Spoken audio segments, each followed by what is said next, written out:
लेकिन क्वेश्चन ये है कि ये लोग this companies were doing well ना, तो इनको जरूरत क्या पड़ेगी आईपीओ की? Be specific about things. Which Specific. companies? What? मैंने सुना है कि Which डेटा सेंटर्स बनाने who के is लिए doing well? हाँ Which companies were doing well? हाँ, दोनों स्पेसएक्स और दोनों ये Reliance.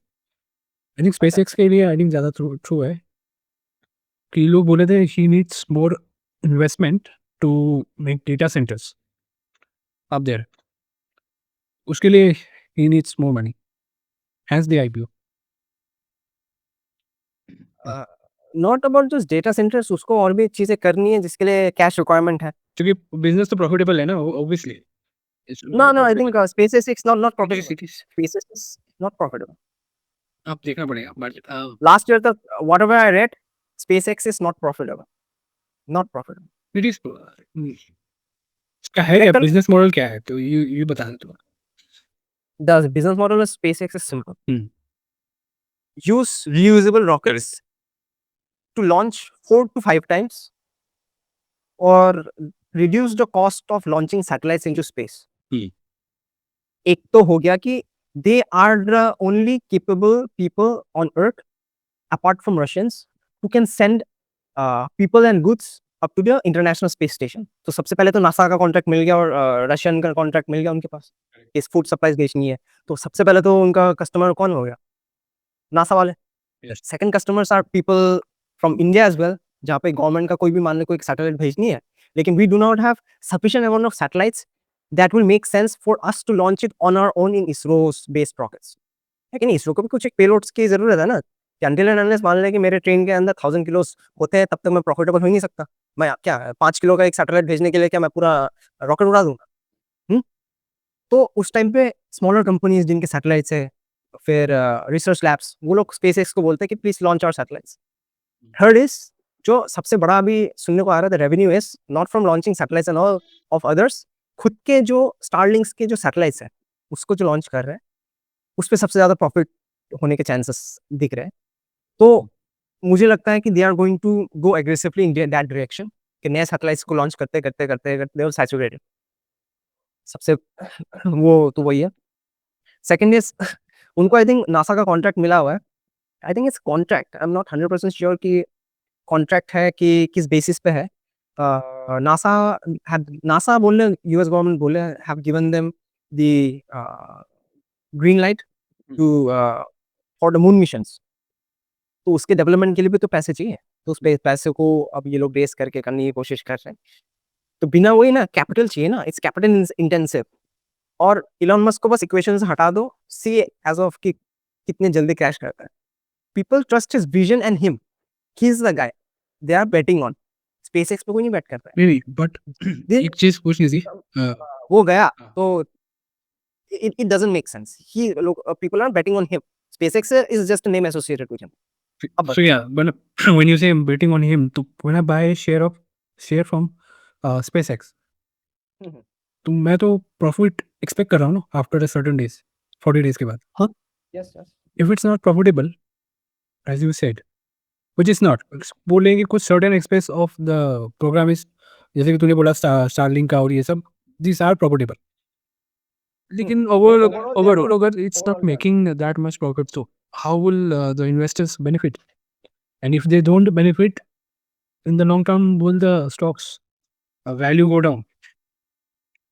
yes, they were 100%. Yeah. Now the question is, how long will the honeymoon period of SpaceX IPO last? ये सोचने वाली बात है. I think the stocks will come down within the next 6 months to roughly maybe 50% of current valuations. अभी जो चल रहा है उसके 50% डाउन होगा जो करंट चल रहा है. सबसे पहले तो ऐसा फीलिंग है. Second is, many people are saying कि इट्स टू हाईली प्राइस्ड, मतलब जितना रेवेन्यू है नहीं उसके 100 टाइम्स ज़्यादा वैल्यूएशन है इसके पास. अब क्वेश्चन इज, लोगों को सोचने की थिंकिंग ऐसी है कि स्पेसएक्स जो अपना सैटेलाइट लॉन्च करेगा, स्टारलिंक के स्पेसिफिकली, बाकी कॉन्ट्रैक्ट छोड़ दो, ओनली स्पेसएक्स के जो खुद के स्टारलिंक्स के satellites, will it be able to make more money? सबसे पहले तो यही क्वेश्चन था. अब उसके रेवेन्यू को उन्होंने प्रोजेक्ट किया हुआ है कि may be they might. Second is, he is saying कि जो इन अर्थ के जो लैंड बेस्ड डेटा सेंटर्स है उसको he will try to replace it with space based data centres. Clear है उसके टारगेट्स। वो बोल रहा है कि स्पेस एक्स में भी स्पेस में the data centres might be 10 times more efficient, because पृथ्वी तक आते आते जो लाइट है it gets reduced by many many times ना। स्पेस में क्या है, you have solar for 24 hours, है कि नहीं? बस पलटना ही तो है सोलर पैनल को ऐसे करके, और उसके उसको बस ट्यून करना है कि अर्थ के जो ऑर्बिट है अराउंड द सन वो ऐसे करके नेविगेट करे कि sun is always towards him, तो they can give free power to the satellites for a long time. और उसी के कंप्यूट को यूज करके जो एआई के जो डेवलपमेंट है डाउन द लाइन, वो they will go and develop that. तो एआई की जो कंप्यूट कॉस्ट है they might lower by 5 times chances are, जो करंट प्राइसेस हैं, इफ दैट इज सक्सेसफुल। तो अगर लैंड बेस्ड टेक्नोलॉजी को पूरा पूरा रिप्लेस कर दिया स्पेसएक्स ने, the cost will go down dramatically. AI will be cheap. If AI is cheap, everything down the line, because AI cheap, everything is cheap ना, तो खाने का prices को छोड़ के जो भी चीजें हैं, the things of the prices of things will get dramatically less. Second is pollution. Land based अगर तुम डेटा सेंटर बनाना चाहते हो तो until and unless तुम बहुत बड़ा डेटा सेंटर बना रहे हो, it doesn't make sense. The scale of development की एक बात होती है ना। For example if you want to make salt by yourself, तो सबसे पहले तुमको बंगाल या फिर उड़ीसा से जाना पड़ेगा फ्रॉम नॉर्थ ईस्ट। तो उसका ट्रेन का भाड़ा है।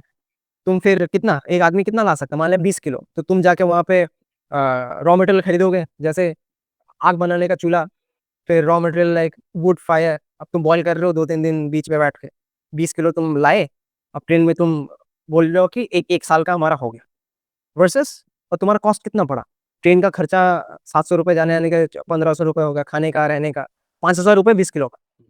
हाँ, तो 20 किलो अगर वैसा करके कर लिया तो पर किलो कितना कॉस्ट है, इट्स टू मच। बाकी तुम 10 रुपये 15 रुपये में तो टाटा सॉल्ट खरीद सकते हो घर के सामने।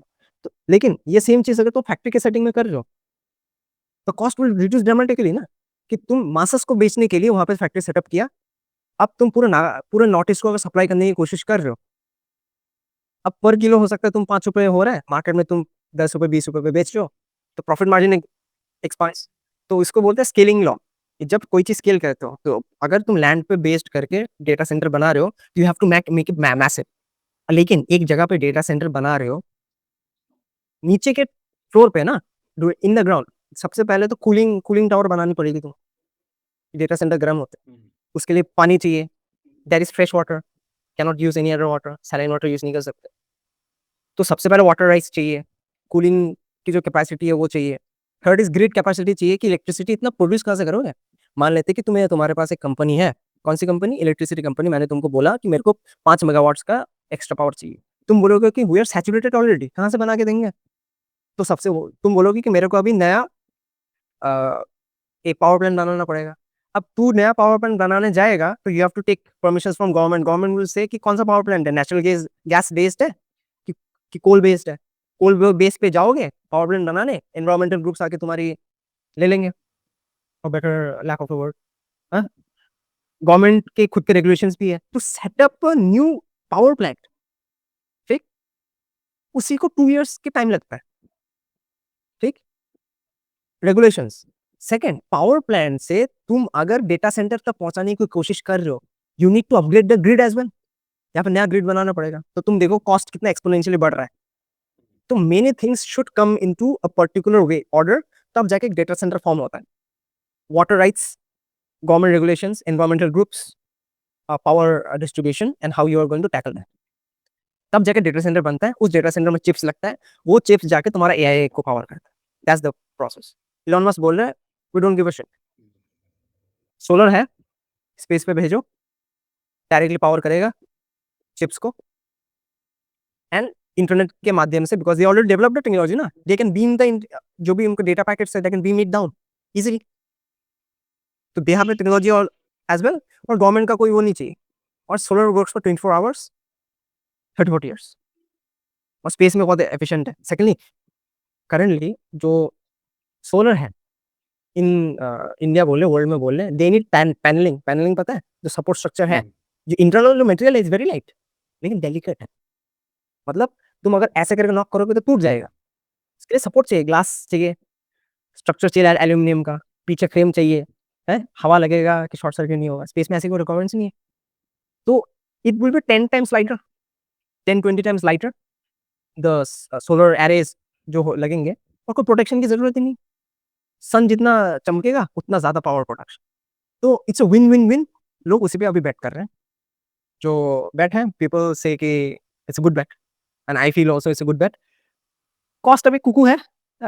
मेरे को अगर खुद खरीदना होगा आई विल बेट कि प्राइसेस थोड़े डाउन हो। 6 महीने बाद। और एक प्रॉब्लम 6 महीने बाद, लेकिन और एक प्रॉब्लम है, बहुत बड़ी problem.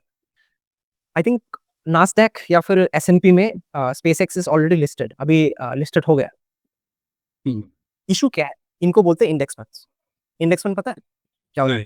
They are included in the top index of a stock exchange. अब प्रॉब्लम इज, एक बड़ी कंपनी अगर डायरेक्टली इंडेक्स में अगर इंक्लूडेड है तो उस कंपनी का प्राइसेस गोइंग डाउन का chances are slim, because every month passive investors like us, passive investors matlab the people who invest their money in SIPs, people who invest their money in SIPs directly invest in index funds. तो every month मान ले कि मेरे SIP है, मतलब क्या है, every month SpaceX के जो पोर्टफोलियो उस पे पैसे जा रहे हैं, तो प्राइसेस नीचे कैसे आएंगे? डिमांड तो ऑलरेडी तुमने इंटरनली फिगर आउट कर लिया ना। तो एक लेवल पर देखा जाए तो कल्यूजन तो है, उन्होंने SpaceX के वजह से रूल्स चेंज किया है, तो इंटरनली गवर्नमेंट का सपोर्ट है। अब ये अगर बाइडेन एडमिनिस्ट्रेशन होता, might not have been successful. तो many things work together, even though collusion है, malice नहीं। Right. जो दूर से दिख, malice नहीं है। लोग इलॉन मस्क को इतना इतना बोलते हैं, डाउन द लाइन 30 years बाद लोग उसको पूजा करेंगे कि ही चेंज मैनकाइंड करके।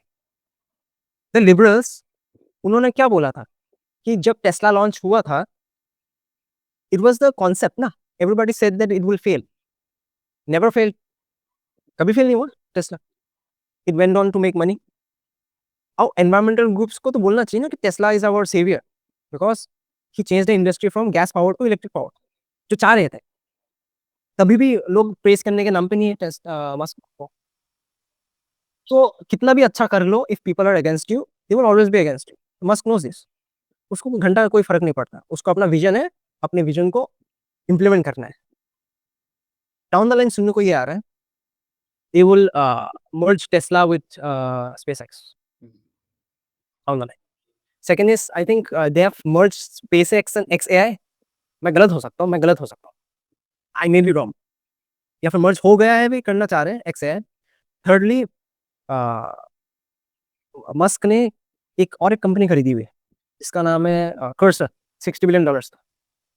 Cursor is just like Claude code, ChatGPT Codex, Antigravity, इसके इक्विवेलेंट है। तो उसके पास ऑलरेडी एक मॉडल है ग्रॉक, तो उसको कोडिंग प्लेटफॉर्म पे लाने के लिए चाहिए, तो उसको बनाया एक ऑलरेडी प्लेटफॉर्म मिल गया, Cursor, that utilises different models code for you and do different task as well, not just coding.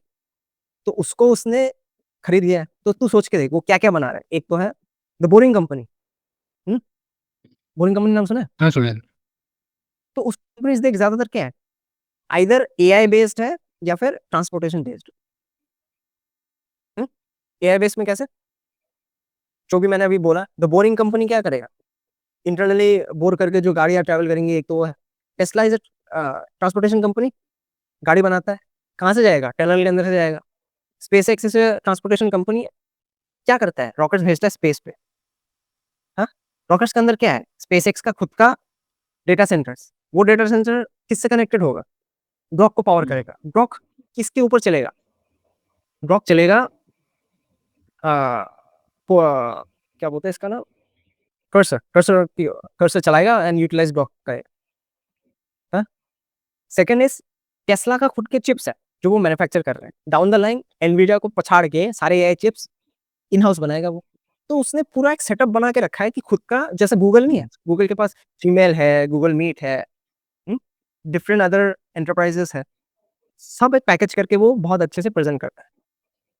Musk का है AI and transportation as a package and green energy, उनका वो पैकेज है। तो उसका वो विजन है कि integrate everything together and present to the world. अब टेस्ला मर्ज अगर हो गया, it will be the biggest company and I think it's a good thing कि मस्क इज अ ट्रिलियनर करेंगे। मतलब वो दूसरे से देखा जाए तो वो मतलब मार्स पे जाएगा, अपने लोगों को लेके जाएगा, अपनी टेक्नोलॉजी लेके जाएगा और वहाँ का राजा बन जाएगा। ये है प्लान, हाँ ऐसा ये प्लान है बस। And we are all contributing to that idea. अब मार्स का जो आइडिया है it's not like because of Mars idea his current जो सिचुएशंस है it does not align with humanity ना। At the end of the day कुछ चंद लोग अगर पृथ्वी चले गए इट्स गुड इनफ। सेकेंडली उसके जो डेवलपमेंट फेज के वजह से जो डाउन द लाइन डेवलपमेंट्स होते हैं, जो इनको क्या बोलते हैं इसको ट्रिकल डाउन, जो भी डेवलपमेंट्स होंगे वो ट्रिकल डाउन तो eight the end of the humanity के तरफ ही लिंक करेगा। जैसे उसका ऑप्टिमस रोबोट है, एआई टेस्ला का जो AI in the car itself है जो सेल्फ ड्राइविंग है, बाद में वो ओपन सोर्स कर देगा, चांसेस आर कि सब यूज करो इसको, करेगा ना फॉर सेफ्टी कंसर्न्स, बहुत सेफ। तो if he is capable and people trust him I don't have a problem with this.